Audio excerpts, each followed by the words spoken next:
Hello, everyone, and welcome back to English Podcast Avenue. I'm Sarah. And I'm Marcus. Thanks for joining us today. We're so excited to have you here. Today's episode is really special because we're talking about something that affects almost every English learner at some point. That's right, Sarah. We're discussing why you shouldn't give up on learning English, even when it feels really, really hard. Before we dive in, if you're listening to us right now, congratulations! You're already practicing your English by listening to this podcast. Exactly, and that's our first point today.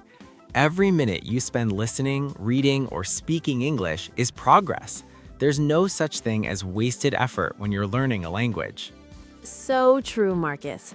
You know, I remember when I was learning Spanish, there were days when I felt like I wasn't improving at all. Really? What did you do during those times? Well, I had to remind myself that learning a language isn't like climbing stairs where you see each step clearly. It's more like filling up a bucket with water, drop by drop. I love that analogy. You don't see the progress every single day, but one day you look down and realize the bucket is half full. Exactly. And that's what we want our listeners to understand today.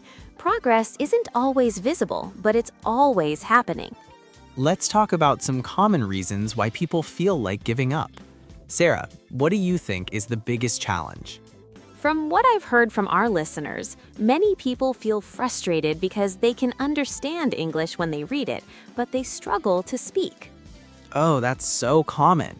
I think a lot of learners don't realize that reading, writing, listening, and speaking are actually 4 different skills. Right. You can be strong in one area and still developing in another. That's completely normal. It's like being good at swimming but still learning to dive. They're related, but they're not the same skill. Perfect example. So if you're listening and thinking, I can read English pretty well, but I can't speak, don't worry. You're not failing. You just need to practice speaking separately. And here's some good news. All those hours you spent reading, they're building your vocabulary and grammar knowledge. That will help your speaking too, eventually. Absolutely. Now, Marcus, let's talk about another big challenge. What about people who study for months or even years and still make mistakes? Yes, this is really important. Making mistakes is not a sign that you're bad at English. Say it louder for the people in the back. Making mistakes is not a sign that you're bad at English. In fact, it's the opposite. Mistakes mean you're trying new things and pushing yourself. I still make mistakes in English, and it's my native language. Everyone makes mistakes. Even native speakers mix up your and your or there, and there. Exactly. So if native speakers make mistakes, why should learners expect to be perfect? The goal isn't perfection. The goal is communication. If someone understands what you mean, you've succeeded. That's such an important mindset shift. Now, let's give our listeners some practical tips. What should someone do when they feel like giving up? Great question. First, I'd say take a break, but don't quit completely. What's the difference? A break means you step away for a day or two to rest your brain. Quitting means you stop trying altogether. Big difference. So if you're feeling overwhelmed, it's okay to watch a movie in your native language or just relax. You'll come back stronger. Exactly. Second tip, change your study method if something isn't working. Oh, I love this one.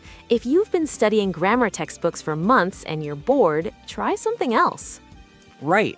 Watch English TV shows, listen to podcasts like this one, play video games in English, or find a conversation partner online.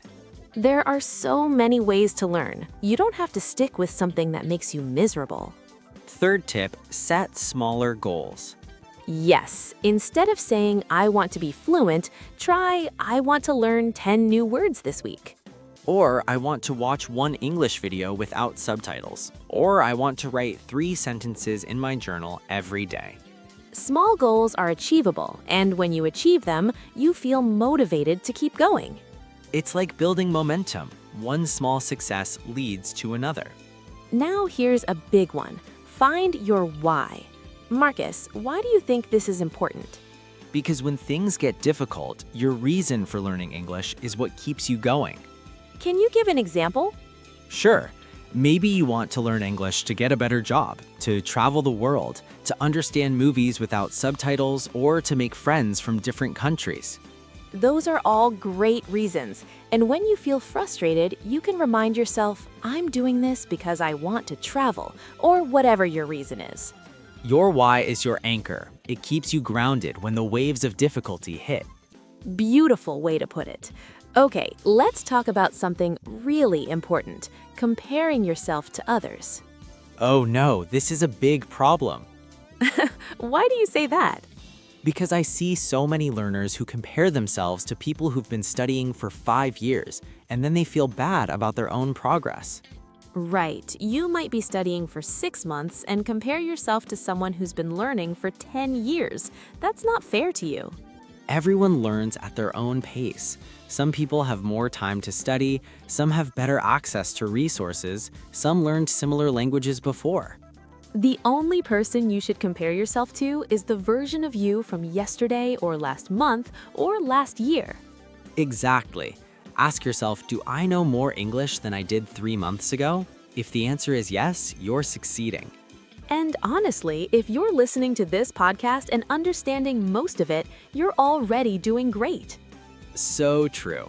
All right, we're getting close to the end of our time today. Let's leave our listeners with some final encouragement. Good idea. First, I want everyone listening to know that feeling frustrated is normal. Every single person who ever learned a language felt frustrated sometimes.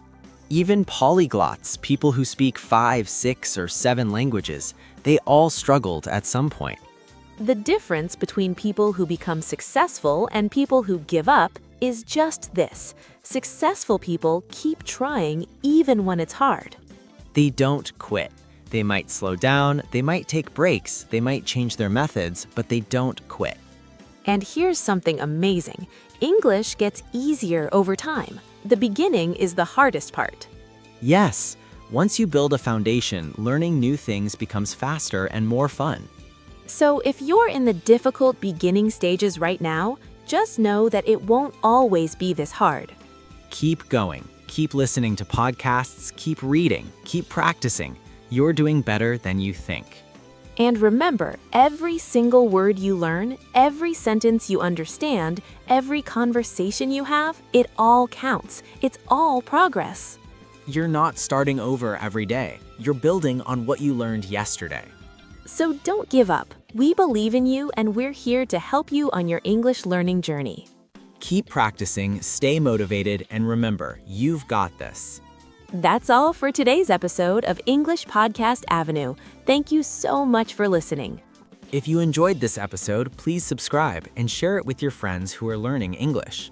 And if you ever feel like giving up, come back and listen to this episode again. We'll be here to remind you why you started. Until next time, keep learning and keep believing in yourself. Bye, everyone. Goodbye.